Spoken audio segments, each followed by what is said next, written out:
Барлықтарыңызға сәлем.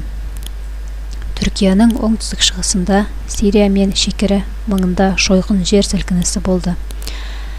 Қазіргі уақытта зардап шеккен адамдардың сандары сағат сайын өсуде. Қираған жүздеген ғимараттың астынан құтқарушылар тірі қалған адамдарды іздестіріп жатыр.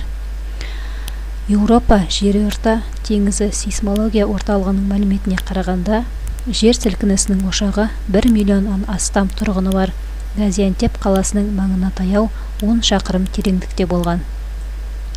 Магнитудасы 7,8-ге тең зілзаладан кейін Түркияда 32 рет ұсақ дүмпу болған, 6 рет 6 магнитудадан асқан. Жер сілкінісі Адана, Анкара, Анталия, Газиантеп, Кайсери, Мерсейн, Трабзон, Урфа қалаларында, сонымен қатар Кипр, Ливан, Сирияда болған. Қаза болған адамдардың саны өте көп. Сирияның Хама қаласында 8 қабатты үй қираған.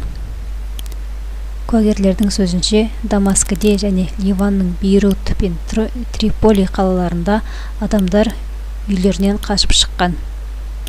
Жер сілкінісі Армения мен Грузия шекарасында да сезілген.